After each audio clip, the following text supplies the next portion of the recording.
Pues bueno, Luis, antes de todo, muchas gracias por aceptar la invitación. La verdad es que ya necesitamos en Guatemala comenzar a hablar de diseño, o comenzar a escribir de diseño, o comenzar a investigar de nuestro propio diseño. Entonces pensábamos, y como te comentaba hace un momento, cuál debería ser el capítulo 1 de Club Neón, y entendimos que hay que conocer un poco nuestra historia y nuestro contexto para después salirnos de esto, pero bajo la conciencia de quiénes somos, hacia dónde vamos. Entonces, antes de todo, gracias por aceptar, y tal vez para introducir un poco a quienes nos están viendo o escuchando. Luis Villacinda es un diseñador que yo creo que ha aportado mucho a la historia del diseño en Guate.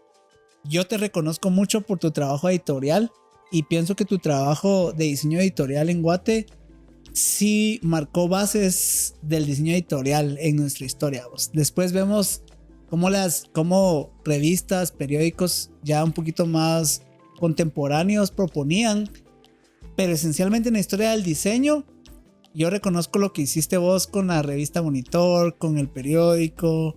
Recuerdo que diste clase en la Landívar. Sí.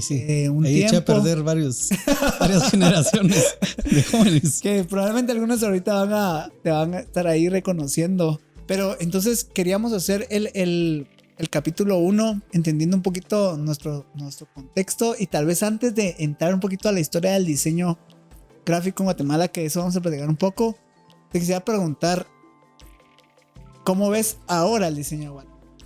En general, el diseño gráfico. Tal vez, regresando un cachito, si se me olvidó algo de tu presentación y te querés terminar de presentar para los que no te conocen, porque definitivamente hay un montón de nuevas generaciones que todavía no hemos logrado conectarnos bien como comunidad y no nos reconocemos actualmente. Entonces, si quieres terminar de presentarte, porfa. Bueno, rápidamente, yo soy diseñador gráfico por necesidad. Vengo del pleitosónico. Soy un diseñador gráfico de la era primitiva, de la era manual. Y me considero quizá no un diseñador gráfico, sino un usurpador gráfico. Nos bautizó un compañero. Entonces, pues no tengo una educación formal, digamos. Nunca fui a la universidad a estudiar diseño gráfico. Intenté formarme de dibujo técnico y no lo hice. Mi sueño era ser arquitecto y en mi momento era muy caro entrar a arquitectura. Y también tuve el sueño de ser artista plástico, y sí estuve 3 años en la Escuela Nacional de Artes Plásticas, pero tampoco la terminé. Entonces ahí descubrí que existía una figura de un diseñador gráfico al que le pagaban, y ahí encontré, si no la vocación, la manera de poder trabajar. Entonces así empieza de alguna manera. Bueno, eso soy yo, ¿verdad? Soy un usurpador gráfico, no me considero diseñador gráfico. Pues sí, empecé mi carrera ahí por finales de los 80s, principios de los 90s, y por eso es que estoy intentando ser testigo de todo esto que está sucediendo. Ahora, ¿cómo se ve el diseño gráfico guatemalteco? Pues es importante este tipo de pláticas o de reflexiones, porque creo yo que el diseño gráfico guatemalteco en este momento, ahora mismo si te metes a Behance, que puede ser la mínima muestra de lo que son los diseñadores gráficos en Guatemala, a la gran, hay mucho talento, realmente hay mucho talento. Pero a mí aún me hace falta encontrar un talento con raíz, siento yo, digamos, más allá del cliché de que empecemos a hacer diseño gráfico que tenga que ver con tejido indígena o diseño gráfico con estelas mayas. Yo creo que esa identidad que debiera definirnos aún no está intrínsecamente ligada en el diseño gráfico, y creo que nosotros seguimos haciendo lo que se denominó en algún momento el diseño internacional, ¿verdad? O sea, hacemos diseño gráfico que podría estar hecho en casi cualquier parte del mundo, que es bueno, porque tiene calidad, tiene nivel, pero hay muy pocos diseños que realmente van a buscar la raíz, y de ahí creo que lo tienen más claro los diseñadores industriales. Creo que los diseñadores industriales ha ido a investigar más al interior, a recuperar colores, texturas, Y el diseñador gráfico ve para afuera, que no está mal, creo yo, pero creo que también le falta un poco de hacer conciencia y voltear a ver hacia adentro. Yo solo quiero hacer dos anotaciones. Uno es que el concepto que usaste de usurpador gráfico me parece que era necesario para el desarrollo de la profesión en Guatemala, porque primero, hasta 1978 se genera el primer paso académico para educar en el diseño. Entonces imagínate cómo podías hacer para poder empezar una carrera. Tenía que ser de forma empírica, ¿verdad? Definitivamente. Y no solo es tu caso como diseñador sobresaliente, sino que hay muchos más, algunos arquitectos y otros no, unos artistas plásticos, ¿verdad? Entonces, por ejemplo, Danny Schaefer, ¿verdad? Que también tuvo acción en el diseño gráfico, en la composición visual, en la tipografía, que no era de profesión. Entonces, yo creo que era necesario que ciertas personas tuvieran algunos pasos de forma empírica para poder empujar esto, ¿verdad? Y lo segundo es que ya entrando un poquito al tema de cómo vemos el diseño ahora, antes de revisar nuestra historia.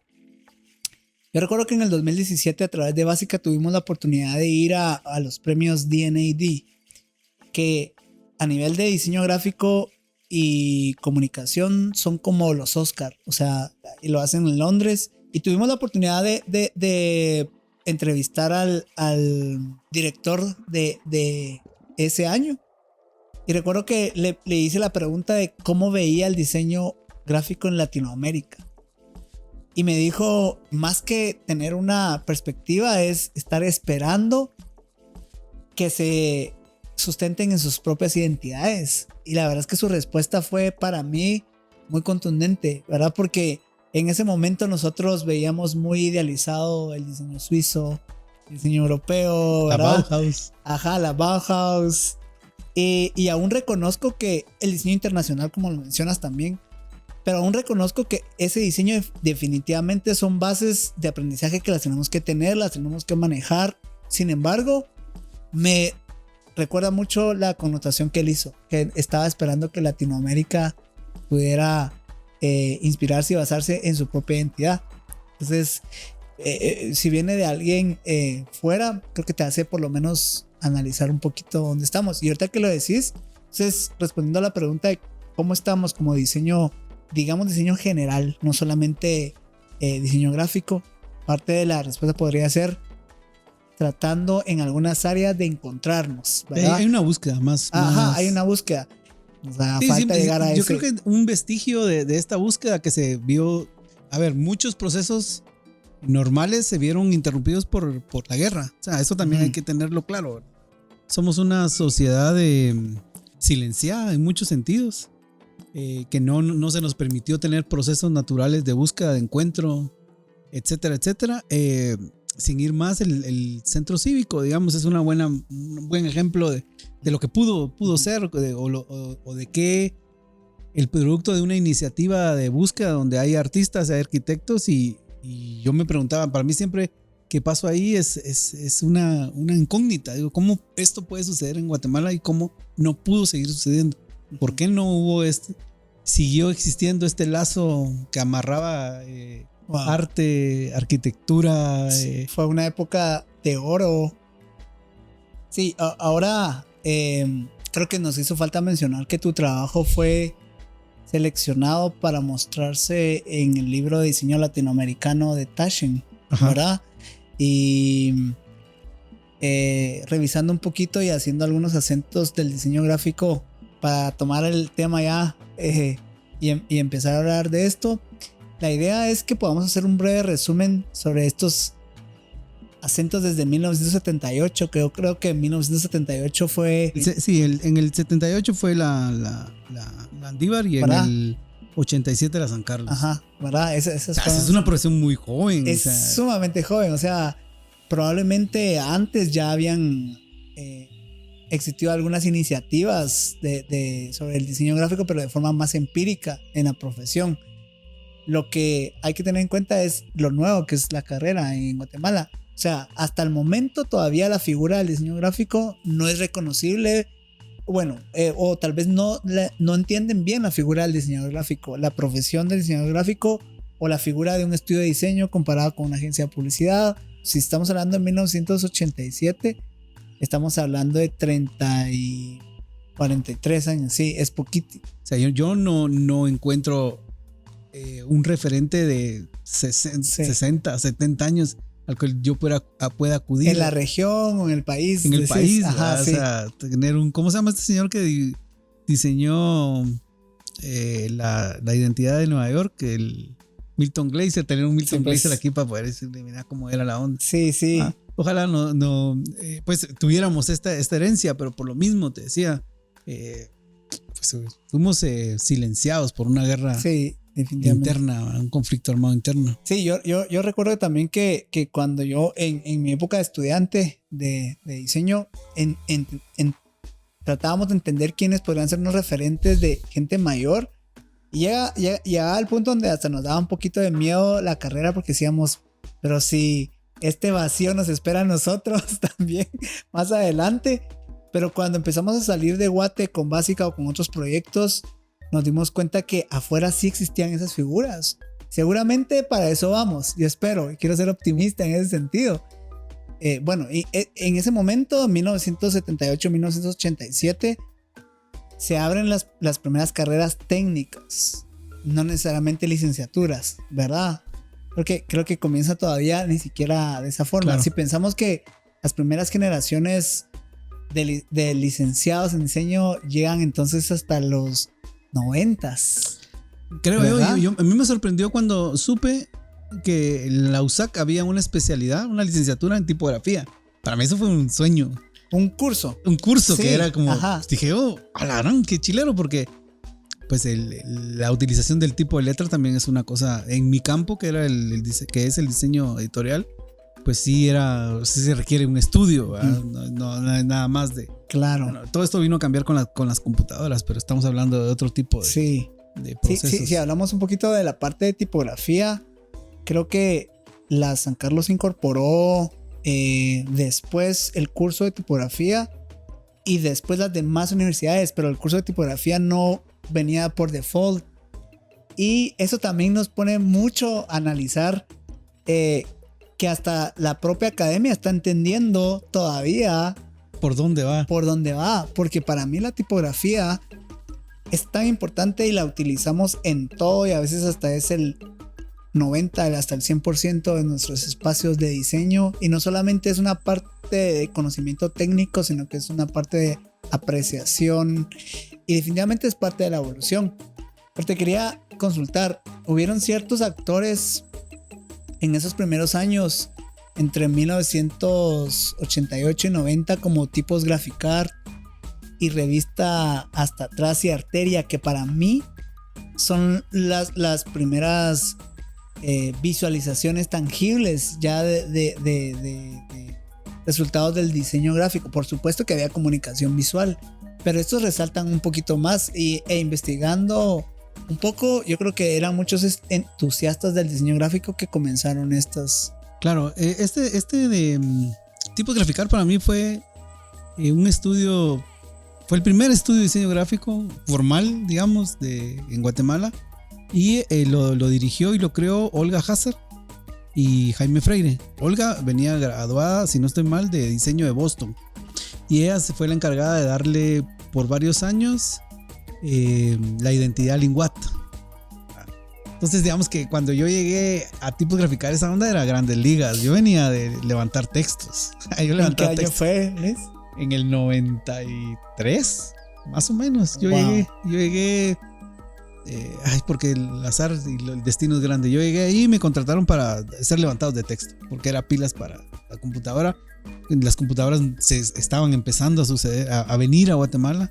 Y llego a un estudio, se llama Pinaras, donde había unos gringos locos, porque eran gringos locos, y ellos tenían Mac a color. Yo decía, eso no existe, si las Mac son blanco y negro. Y ellos hacen una fusión con este estudio que era Tipos, y se unen y crean Tipos Graficart, que fue el primer Fue el primer estudio de diseño gráfico y también fue el primer lugar que le empezó a dar servicio de computadoras a las agencias de publicidad y de filmación. Antes era, bueno, para los que no saben, ¿verdad? Pero digamos que una agencia de publicidad quería mandar un arte a un medio, a prensa libre, mandabas el arte manual y ellos por fotomecánica quemaban todo. Y esto fue revolucionario porque este Typos Graficar tenía las computadoras y podías hacer todo en la computadora y lo podías mandar a una como fotocopiadora y ya salían los negativos. Esa cosa era una cosa mágica y lo podías hacer inmediato. Entonces por este lugar pasaron todas las agencias de publicidad. Entonces ahí me empecé a dar cuenta yo de que permitió de alguna manera tecnificar a las agencias de publicidad. Porque a partir de ahí, ya cuando las agencias empiezan a ver cómo funcionaba esto, empiezan a comprar sus propios equipos. Y entonces la computadora empieza a llegar a todas las. De esta cuenta, Typos tuvo un in-house en Macán, digamos. Tuvo un in-house en la Marroquín. O sea, fue un estudio de diseño gráfico donde los que habían eran diseñadores gráficos y donde no se hacía publicidad. Se hacía de todo, comunicación visual, branding, de todo se hacía. Y yo era un levantador de textos. Pero en ese momento es interesante, y regresando al punto, que entonces fue al revés la cosa, ¿verdad? O sea, partía de un estudio de diseño la tecnificación para las agencias de publicidad. Correcto. Es interesante. Y después, en esta evolución de la historia, creo que hay unos acentos interesantes en el diseño editorial, ¿verdad? Porque por la revista Hasta Atrás, la revista Arteria, Acordeón, que esas son las que vienen después. Claro. Fue más allá de las campañas publicitarias, porque definitivamente comunicación visual existía siempre, todo el tiempo. Pero como que esos acentos de la profesión del diseño gráfico se comienzan a identificar por las revistas. Yo creo que el diseño gráfico sirve o presta el servicio de la comunicación visual en dos grandes ramas, si lo querés saber así. La parte comercial, ¿verdad? Que es la parte comercial que puede estar metida dentro de una agencia de publicidad. Y la parte que tiene que ver con un compromiso social, cultural, humano, académico, que eso puede ser un estudio de diseño gráfico y también la gente que está freelance. Sí. O también solo una expresión gráfica o ligada al diseño. Ajá, ajá. Artista diseño. Ajá. Y creo yo que en esa función los medios editoriales masivos cumplen una función de acuerpar, de agrupar, de generar tribu, de generar colectividad. Y eso es muy interesante y relevante. A mí me toca, yo después de estar en Typos Graficart, salgo así envalentonadamente a intentar poner un estudio de diseño gráfico porque ya me sentía el dueño del mundo. Y puse un estudio de diseño gráfico que se llamaba 2 al cuadrado, junto con otra compañera que trabajábamos, Jessica Lagunas, que trabajábamos en Typos Graficart. Y al final salimos y después nos unimos para poner un estudio de diseño gráfico. Pero teníamos un cliente soñado que era Giacomo Bonafina, que era Primera Generación Records, que fue la disquera que grabó a todo el movimiento alternativo de rock de los 90s. Y entonces, por azares del destino, este chavo se trae el equipo, se trae una Mac, se trae de todo y dice, miren, quiero hacer una revista de rock. Y entonces me llama a mí, ¿verdad? Me dice, mira, ¿qué estás haciendo? Yo andaba vagando, mi intención era darme un año sabático y me fui a estudiar psicología a la USAC. Y al final, cuando me llama, yo voy a ver y va a poner una revista de rock. Hay gente interesante ahí. Y pues digo yo, sí, me voy. Y se crea la revista Hasta Atrás, que es una revista que dirigió un guatemalteco mexicano, Luis Urrutia, que era un chavo que decía muchas cosas y estaba bien loco. Digamos que esos son principios de los 90, 95, más o menos por ahí. Sí. Estaba en ebullición el movimiento alternativo de rock. Sí, y definitivamente estaba ya proyectándose o teniendo algunos resultados en la parte gráfica, porque yo recuerdo mucho de la gráfica en ese momento lo logro entender con un poco grunge. Totalmente, digamos que si algo afectó al y visual y musicalmente, todos querían ser Page. Grunge aquí pegó muy fuerte. Y yo quería ser David Carson. Vos querías unificar Este imaginario grunge con la gráfica de David Y Cohn. entonces te das cuenta, yo estando en Primera Generación Records, hicimos hasta atrás, pero también hicimos muchas carátulas de discos, ¿verdad? O sea, estuvimos muy cerca de todos ellos. Y entonces creo yo que algo importante fue que no había una limitante. Entonces cada revista era una revista objeto. O sea, no había una unificación, sino que era una manera de expresar qué, ¿verdad? Pero también la figura de la revista objeto en relación a la cultura, el arte, la música no existía. No. O sea, podemos decir también de que a nivel de diseño editorial y en esta rama que nos explicaste al inicio, esa fue la primera. Porque definitivamente diseño editorial a través de los periódicos los periódicos mira, pues, sí, digamos, lo que pasa es que, digamos, este chavo Luis Urrutia venía de vivir en México y él venía traía bajo la manga toda la cultura pulp. Traía la Pus, que se llamaba una revista, traía La Mosca, traía muchos referentes de ¿cómo le dicen? De cultura basura. Traía muchas revistas, objetos de México. Entonces él venía con una cosa que ya vivían, que México ya estaba experimentando y que nosotros aquí no teníamos, ¿verdad? Por ahí también apareció después este colectivito que empezó a hacer el borracho, que eran fanzines o cosas por el estilo, pero básicamente con esta revista sí se vuelve un medio por el cual el rock o la cultura alternativa de rock empieza a tener una manera de enseñar visualmente. Y luego la otra que me mencionabas, la revista Arteria. Y cuando sucede la revista Arteria, la gesta Tipos Graficar junto con Rosina Casali, y cuya mano que le da forma y la conceptualiza, diseña, es María Adela Díaz. Esto ya era más relacionada al arte. Más relacionada al arte y más rica, más como más deliciosa visualmente. Estaba más, había presupuesto, se podía imprimir bien, se podía imprimir full color. O sea, era una delicatessen gráfica. Y muy loca también, muy experimental. Entonces creo yo que de nuevo este tipo de publicaciones impactan en un colectivo y van generando, van educando de alguna manera. Y esa es la gran responsabilidad de los medios masivos. Cuando vos veías la identidad visual que tenía Pais o Hiperpais, con esa H tan fea y que todos íbamos a ver, eso te educa. Claro. Entonces ahora ves la W de Walmart bien desarrollada, que es parte de la globalización, pero digamos que las grandes expresiones masivas educan y sí van condicionando y tu imaginario colectivo se va construyendo de alguna manera. Pero hablando de conferencias de diseño, la primera documentada por lo menos es esta, la de el viaje del brujo. Este señor, a ver, Mark English en el 99, es un diseñador que estudió junto con Olga en Boston. Y a él lo invitamos porque él tenía mucha curiosidad por lo latino.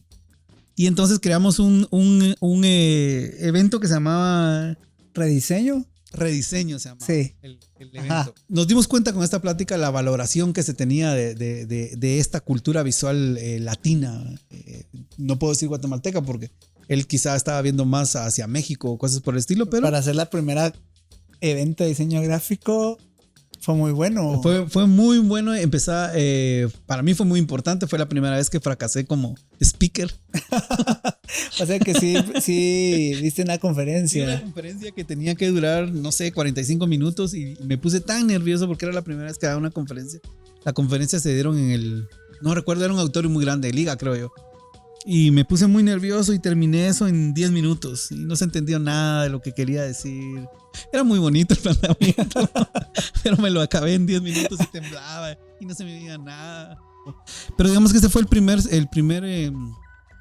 evento, gran evento de conferencia de diseño gráfico que creo yo que es necesario, que haya gente que crea y que haga todo y que sacrifique todo por hacer esos eventos, porque no es fácil. Antes de entrar a los 2000, tratemos de hacer algunas anotaciones ahí que se nos pudieron haber pasado. Yo quiero hacer una que es Galería DS2 de Danny Schaefer. Él empieza en el, ¿qué es? En 1960. Ajá, o sea, Danny Schaefer en cuestión de composición visual, creo que algo que podemos notar es que él definitivamente tenía una ligadura del arte y el diseño. Sí, curiosa, ¿va? ¿Verdad? Ajá, muy curiosa. Y que yo en lo personal, muchos diseñadores que admiro tienen esa relación. Y algunas veces o algunos catedráticos en la academia nos decían que tuviéramos que entender las diferencias entre arte y diseño. Sin embargo, para mí es una discusión que sí se debería de afrontar, porque desde la Bauhaus que viene esta discusión y esta línea, de algunos profesores de la Bauhaus empujaban para que no existiera, por ejemplo. Otras filosofías sí las quieren separar. Pero regresando al punto, hay muchos diseñadores sobresalientes que tienen esta relación que a mí me llama la atención. Porque hay procesos de investigación y procesos conceptuales que los logras percibir en el diseño. Entonces Danny Schaefer para mí tiene esa interpretación, ¿verdad? Creo que comencé descubriéndolo por varios afiches en relación Son unas joyas esos afiches. A exposiciones de arte, ¿verdad? Totalmente. Digamos, en esta relación de diseñador-artista, digamos, sí es cierto que, digamos, el artista no entrega un mensaje, sino entrega algo que él siente, y el diseño gráfico entrega un mensaje. Pero creo yo que en esta figura del diseñador-artista, si algo da o algo le aporta a las piezas o al mensaje es la parte humana. O sea, creo yo que después de que sale la Mac, se crea toda una cultura de diseño por computadora, y todos empieza a volver muy normal empezar a ver diseños donde decías, está hecho en computadora. Uh-huh. Y se empieza a tener esta frivolidad de la máquina, ¿verdad? Mientras que el diseñador artista viene de una escuela donde todo está hecho a mano. O sea, todo lo que hizo Danny Schaefer venía de serigrafía, reproducción por medio de la serigrafía, y donde había una humanidad, digamos, ahí se sentía. Sí. O sea, los ojos de Abularach son increíbles, digamos. O sea, cualquier persona que ve un diseño de afiche de Danny Schaefer siente que tienen algo, y no se puede explicar del todo. Entrando un poquito a los 2000, Luis, yo creo que hay dos cosas que yo puedo reconocer. Uno es la diversificación de la carrera más allá de las universidades grandes, digamos, para la Mesoamericana, la Galileo, que ya empiezan a tener énfasis en diseño gráfico, pero también empiezan a haber revistas siempre en relación a la cultura, el diseño, en el 2000. Entonces yo creo que en el 2000 empieza tanto esta diversificación de ofertas académicas como ya los ejercicios de diseño editorial, que más adelante logran identificar a Guatemala muy bien, ¿verdad? En el diseño editorial. La revista Taxi para nosotros fue como una revista icónica cuando comenzamos a tener interés en el diseño gráfico. Seguramente hubo más gente involucrada, pero recuerdo a Juan Manuel Alvarado, Juan Brenner, y fue la primera revista que tenía una producción de fotografía de moda local. Probablemente tal vez habían antes, ¿verdad? Pero esta... Sí, pero yo creo que lo más importante, bueno, tal vez estoy siendo exagerado, pero algo que fue muy relevante para todo el mercado de impresos o de la cultura visual fue Juan Brenner. O sea, a mí sí. Una imagen, una fotografía que hizo de una modelo en frente de las gradas, creo yo, del Palacio Nacional, y eso solo lo habíamos visto en revistas de moda. Y en arquitectura europea. No, para mí eso fue un hip, esa onda fue un tope de muchas cosas, y creo que de ahí en adelante empiezan a haber más fotógrafos haciendo cosas. Seguro sí había, pero creo yo que la revista Taxi le permite ser el empaque por el cual se empieza a entregar otro tipo de mensaje. Uh-huh. ¿Verdad? A la gran era de cultura visual, la revista Taxi es la primera revista que empieza a tener énfasis en fotografía, pero una fotografía muy, muy cultivada, muy desarrollada, muy propositiva, ¿verdad? Sí, sí, y con producción local, que Y eso ahí era importante. estaban escribiendo toda la mara, ahí estaba diseñando mucha gente. O sea, de nuevo, lo relevante de esta revista es la colectividad, porque empiezan a crear muchas cosas interesantes, ¿verdad? Creo que es un antes y un después en muchos sentidos de cómo los colectivos empiezan a funcionar.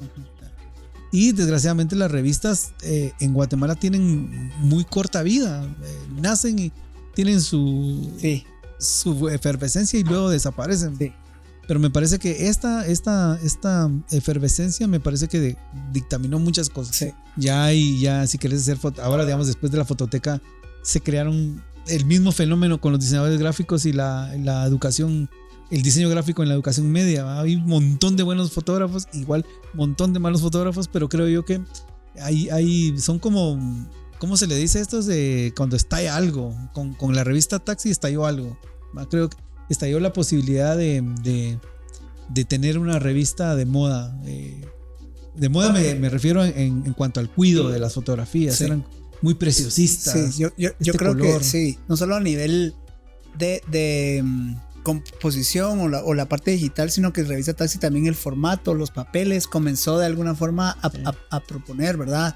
Las dimensiones de la revista no, eran poco convencionales, y tomando lo que dices de Juan Brenner, tomándolo también como un acento interesante, no solo a nivel de fotografía, sino que como director de arte. Sí, me traía otras ideas. Traía otras ideas que también viene un poco formado de su escuela de los Estados Unidos. Yo creo que debemos de mencionar que todas las iniciativas independientes en cualquier ciudad o en cualquier país tienen mucho valor. Y creo que nos ha hecho falta todavía armonizarnos más para que sucedan. Cuando decimos de publicaciones independientes, no solo a nivel de revistas, sino que también fanzines, pósters o reproducción de material impreso bajo procesos que no sean digitales. Creo que es válido mencionar a Revista Taxi como este ejercicio independiente de una publicación local bien hecha, digamos, como decía. Totalmente. ¿Verdad? Totalmente. Y no es que las demás hayan estado mal hechas, sino que la colectividad logró unos estándares muy interesantes. Y creo un referente. Es que eso es lo interesante de esto. Yo creo que después de Taxi, cualquiera puede venir y tomar ese referente y decir, sí, yo quiero una revista como esta. Empezando una revista que tenía lomo. Y eso no era tan común. Ya hay un código ahí que establece, si tu revista tiene grapas, no es lo mismo que tener una revista con lomo. Cosas tan simples y tan pareciera que no tienen sentido, pero ya empiezan a determinar ciertas situaciones, ¿no? Eso es muy relevante. Pues también pasando a las publicaciones editoriales, porque ahí comienzan a derivarse varios sucesos importantes.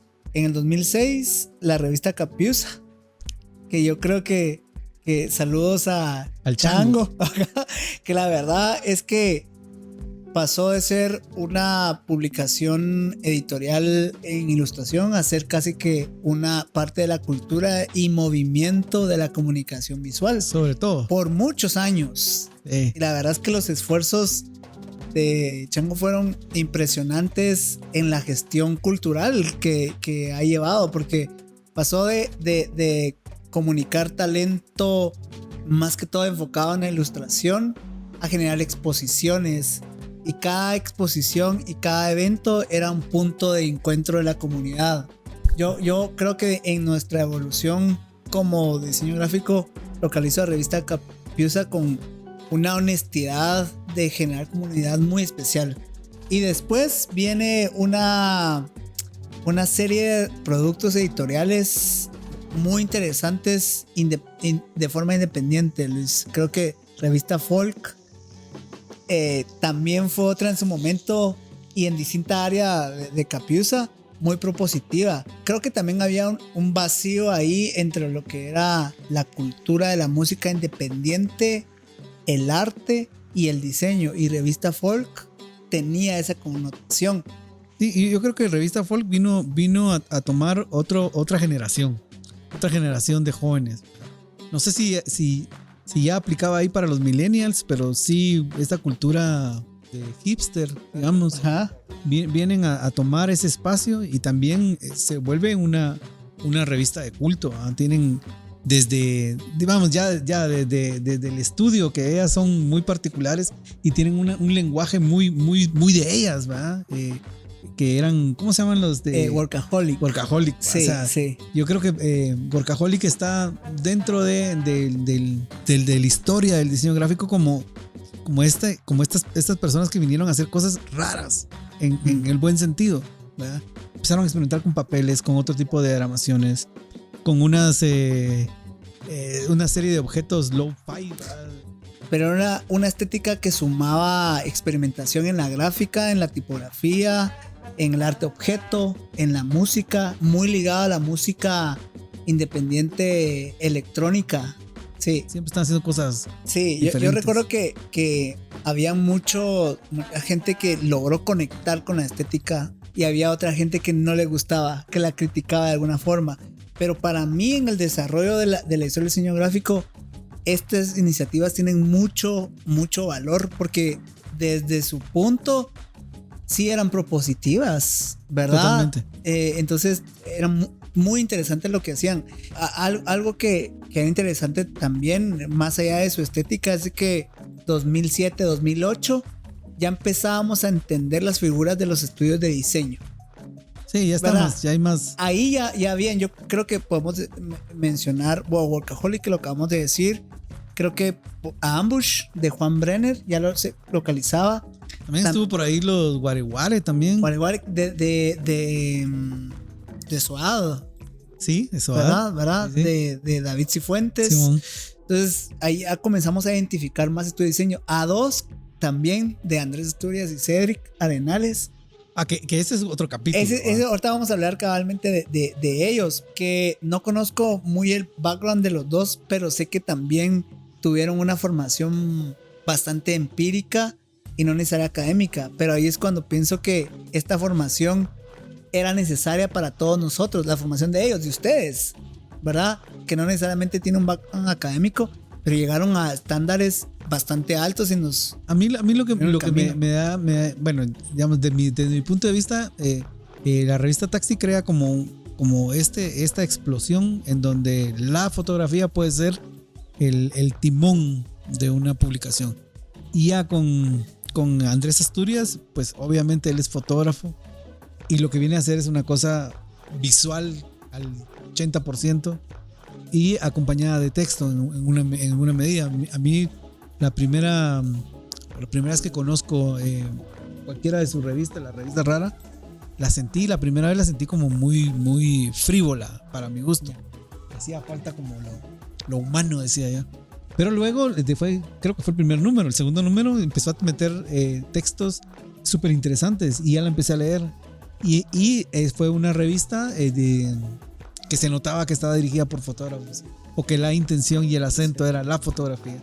Y era maravillosa. El cuidado de impresión era exquisito. Sí. Esto sí, creo yo que fue algo que nadie pensaba que podía suceder. Definitivamente. Mira, los estándares de calidad de revista Rara eran internacionales. Totalmente. Y en muchos sentidos, no solo la parte gráfica, sino que su edición y sus editores eran muy buenos.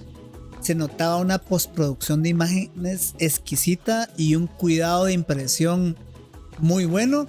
Y tenían ahí ciertos acercamientos a tipografías muchísimo más curadas, un poquito de experimentación de papel, formatos y esta unión de arte y arquitectura muy interesante. Y el estándar internacional que tenía, creo que nos dio mucha escuela a todos. Totalmente. ¿Verdad? Digamos que el Revista Rara fue ese producto con el que todo sueña, todo diseñador editorial sueña, tener una revista donde se pueda ver bien, donde se pueda leer bien y donde se pueda estar impresa bien. O sea, realmente fue un ejercicio muy exquisito para mi gusto. Sí, dirigida por Andrés Asturias y diseñada por Cedric Arenales y el equipo de A2.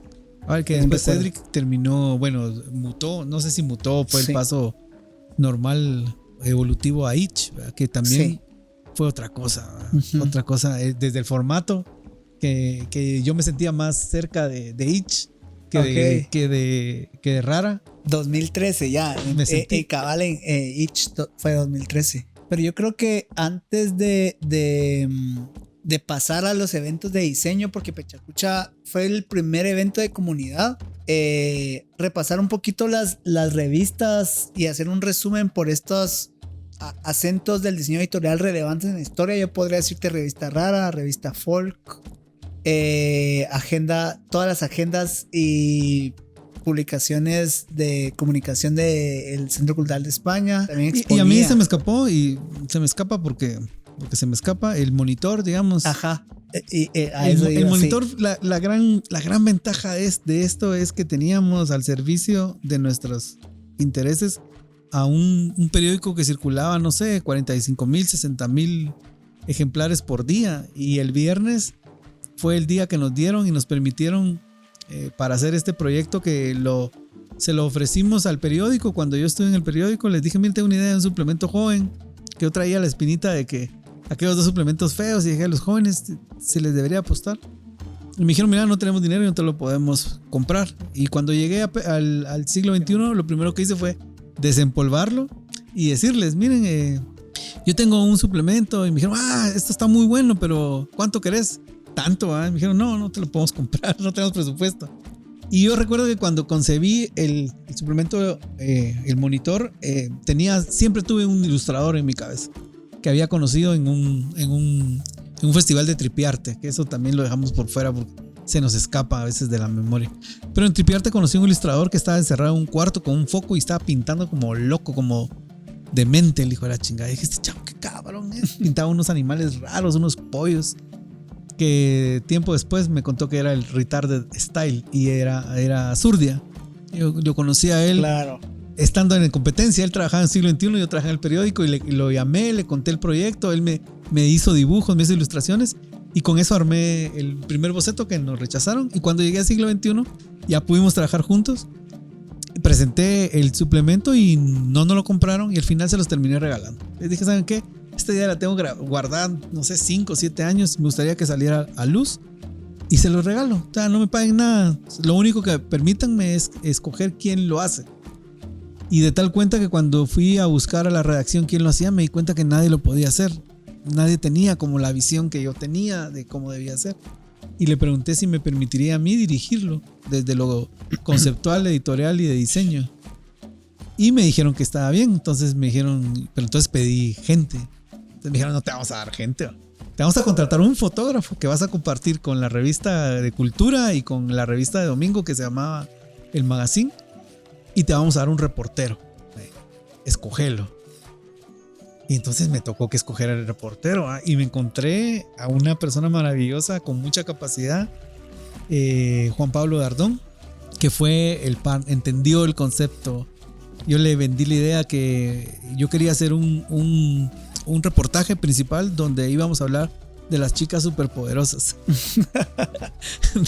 de Burbuja. Y Chavo se cagaba la risa, me decía, ¿te van a dejar publicar eso? ¿Me van a dejar publicar eso? Y el segundo que publicamos, el segundo número, fue de las chicas superpoderosas. Y entonces atacamos la cultura pop, digamos, sí. Atacamos el qué hacer, le dimos cara a todos los jóvenes y fue una cosa maravillosa. Entonces de esa cuenta formamos mucha gente y el monitor fue eso, permitió mostrar y fue un referente e inspiró. Y a mí me asusta todavía que hay gente que 2, 3 diseñadores siempre se acercan y me dicen, mira, yo empecé o me gustó la carrera de diseño gráfico después de que conocí un monitor.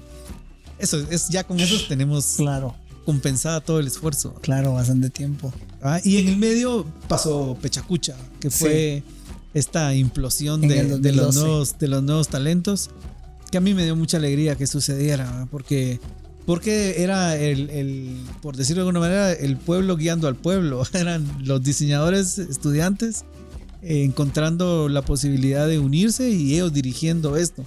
Entonces creo yo, estoy muy lejos de saber cómo sucedió o cómo lo gestaron, pero a mí me pareció maravilloso.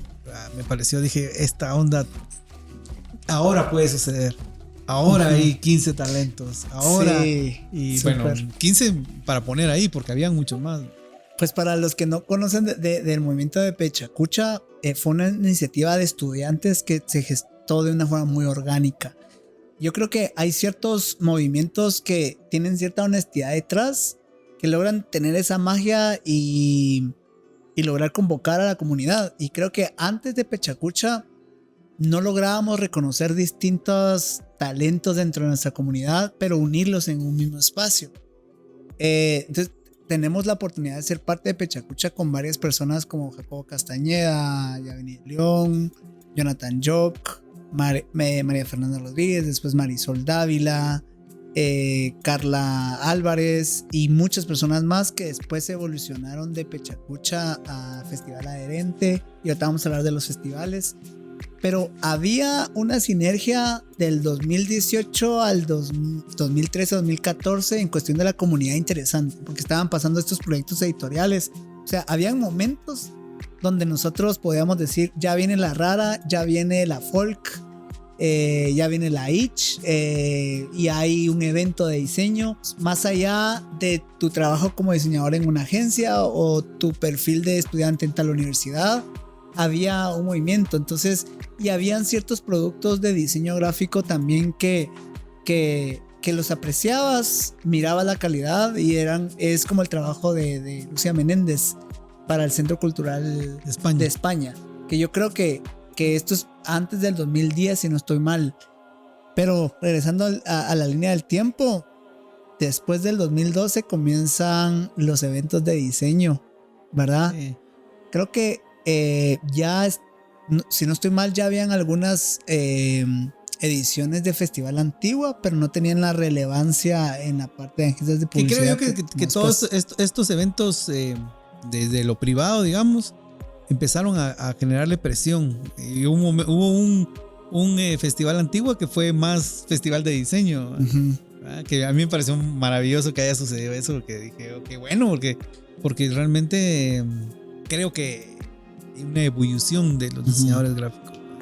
Pues estaba el Showcase Itch, el Festival de Antigua, después vino Adherente. Había un festival La Pared o un festival. Sí, ya vienen los festivales de las universidades, ¿verdad?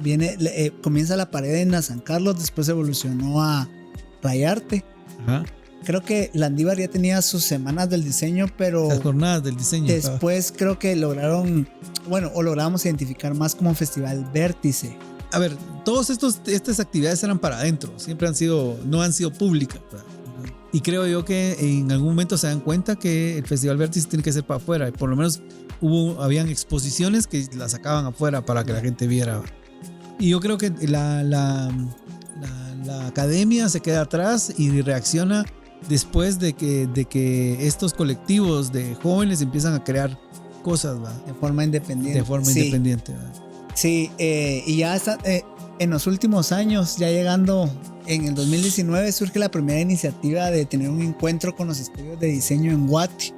Fue una unión que hicimos entre Revista Básica, Adherente y El Punto. Y creo que El Punto es una cuenta de Instagram que se ha transformado en una plataforma de divulgación poderosa, ¿verdad? De nuevos talentos, estudios, y hasta el momento tal vez es la única activa que está divulgando, promoviendo y destacando a los diseñadores en distintas áreas. Eso sucedió en el 2019, y ese primer encuentro de diseño cuando lo estábamos organizando, nos hizo hacer un listado de estudios de diseño en Guate, según lo que nosotros conocíamos. Hicimos un listado de estudios de diseño entre Guate, Quetzaltenango y Antigua, las tres ciudades más grandes, más o menos de 35 estudios de diseño. Creo que en un momento vamos a hablar solo de los estudios de diseño en Guate, pero ya tratando de terminar un poquito la línea del tiempo, yo creo que parte de toda esta historia que platicamos son esos 40, digamos, por promedio, estudios de diseño que estamos tratando de que la profesión tenga otra perspectiva y no solo la de una agencia de publicidad, ¿verdad? Yo creo que lo relevante de todas estas iniciativas de estudio es dar cierta formalidad, porque creo que pues los freelance hemos existido desde hace mucho tiempo, pero no tenemos una estructura que nos permite, por decirlo de alguna manera, cierto rigor, digamos, ¿verdad? Pero esta figura y esta propuesta de los estudios de diseño y los diseñadores freelance, siento que es el hoy de los estudios del diseño gráfico en Guate. Probablemente no estén habiendo festivales, probablemente no esté en pausa la producción editorial, pero hay cierta fuerza pujante y también está iniciando de emprendimiento en estudios o diseñadores freelance. Conozco muchos diseñadores que están cansados ya de su trabajo actual in-house y se han decidido a hacer freelance. O sea, ahorita logro localizar muchos con esa insatisfacción que los ha movido a abrir sus estudios o a ser diseñadores independientes. Y yo creo que en mi conclusión, ese es el estatus de toda la línea del tiempo que acabamos de platicar. Sí, algo más muy importante es que creo yo que para mí, en mi experiencia personal, fue un déficit, fue el hecho de poder hacer alianzas. Yo creo que en este momento hay tanto talento que puedes crear clústeres específicos para proyectos. Y entonces es súper bonito porque empieza a haber una movilidad diferente. La pandemia no nos ha permitido coincidir en muchas situaciones, pero creo que está ahí y todos los diseñadores gráficos, hay muchos freelance. Pues Luis, gracias por haber aceptado la invitación. No, de qué. Seguramente ustedes. Este repaso a la historia del diseño guatemalteco resaltó muchos hechos, años, nombres, pero era es más un inicio, un acercamiento que queríamos tener porque sabemos que vos formás parte protagonista de esta contribución, digamos. Entonces, ¿quién más que llevarnos de la mano para este acercamiento a la historia del diseño gráfico que alguien de sus protagonistas? Así que muchas gracias por aceptar la invitación. Y yo creo que este primer capítulo es una provocación a que indaguemos más sobre nuestra propia historia en el diseño y en el diseño gráfico y en la comunicación visual, ¿verdad? Más que presentar solo nuestro punto de vista, lo que queremos es provocar que todos podamos indagar, porque definitivamente si no conocemos nuestra historia no podríamos ser más fuertes en el futuro y estamos condenados a cometer los mismos errores. Totalmente. ¿Verdad? Y también podemos aprovechar todo el aprendizaje que nos han dejado quienes nos han abierto puertas. Entonces, gracias por tu tiempo. Seguramente te vamos a volver a invitar para charlar de otras cosas. Con gusto. Más adelante. Y muchas gracias. Listo, buena onda. ¿Cuánto tiempo nos echamos? Como 3 horas.